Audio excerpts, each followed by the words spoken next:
Paalala po lamang, ang impormasyong aming ibabahagi ay para sa layuning pang-impormasyon lamang at hindi opisyal na payo ukol sa tulong at regulasyon na kung saan mang seksyon ng gobyerno, Pilipinas man o Japan. Medical assistance para sa mga Japanese national na nasa Pilipinas. Paano matutulungan ang mga Japanese national na nasa Pilipinas na nangangailangan ng medical assistance o tulong medikal? Mahalaga pong malaman ito lalo na para sa mga may asawa, kamag-anak, kaibigan, employer o kakilala na Japanese at kasalukuyang nasa Pilipinas para sa bakasyon, trabaho, negosyo o pagreretiro. Sa panahon ngayon, hindi natin maiiwasan ang mga emergency tulad ng pagkakasakit, aksidente, stroke, heart attack, dehydration, heat stroke o iba pang seryosong kondisyon.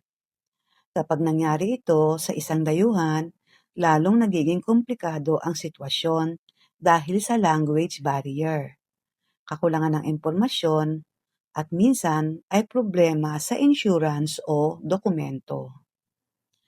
Ano ang maaaring gawin ng Japanese government? Maraming nagtatanong kung nagbibigay ba ng medical assistance ang Japan government sa kanilang mga mamamayan na nasa ibang bansa. Ang sagot po ay oo. May tulong silang naibibigay.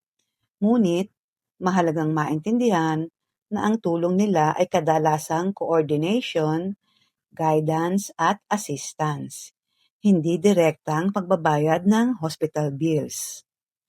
Ang pangunahing tumutulong ay ang Embassy of Japan in the Philippines at ang Ministry of Foreign Affairs of Japan.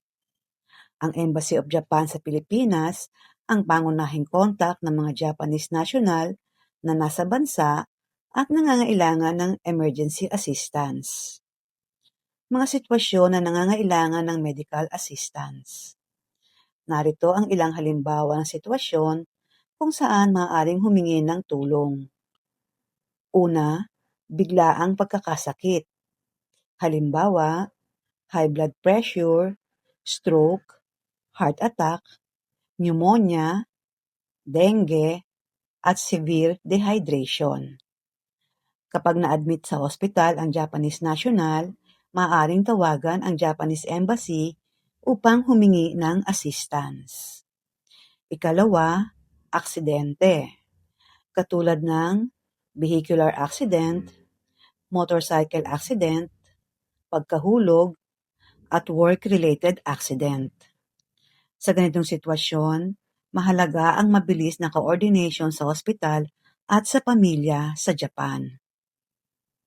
Ikatlo, senior citizen emergencies. Maraming Japanese retirees ang naninirahan sa Pilipinas dahil sa edad. Mas mataas ang posibilidad ng diabetes complications, kidney problems, breathing difficulties, at mobility issues. Ikaapat, mental health or emotional crisis. May mga pagkakataon din na kailangan ng psychological or emotional support lalo na kung mag-isa sa Pilipinas, walang kamag-anak, at may depression o anxiety. Ano ang tulong na pwedeng ibigay ng embassy? Ano ang tulong na pwedeng ibigay ng embassy? Coordination sa hospital. Makakatulong sila sa paghahanap ng ospital, pag-coordinate sa doctor, interpreter assistance kung kinakailangan, pag-contact sa family sa Japan. Kung walang kasama ang Japanese national, maaaring tulungan ng embassy na kontakin ang pamilya o emergency contact sa Japan. Guidance sa insurance. Kung may travel insurance, Japanese health insurance, private insurance, maaari silang tumulong magbigay ng impormasyon kung paano ito magagamit. Assistance sa emergency documents. Kung nawala ang passport habang may emergency, maaari silang tumulong sa temporary travel documents or passport replacement. Mahalaga ang insurance, isa sa pinakamahalagang bagay para sa Japanese. National sa ibang bansa ay ang pagkakaroon ng insurance. Maaaring kabilang dito ang travel insurance, private medical insurance, Japanese national insurance. Kapag walang insurance, Maaaring maging napakalaki ng hospital expenses lalo na kung ICU o surgery ang kailangan. Mga hamon na madalas nararanasan, language barrier. Hindi lahat ng Pilipinong medical staff ay marunong mag-Japanese. At hindi rin lahat ng Japanese ay marunong mag-English. Financial problems.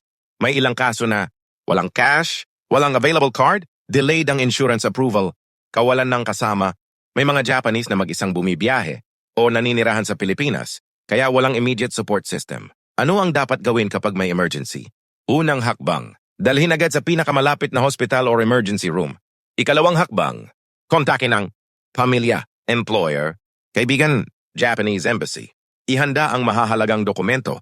Kung posible, ihanda ang passport, insurance card, residence information, contact number ng family, contact information, Embassy of Japan in the Philippines, Roxas Boulevard, Pasay City, 63285515710, Embassy of Japan in the Philippines, Ministry of Foreign Affairs of Japan, MOFA Japan official website.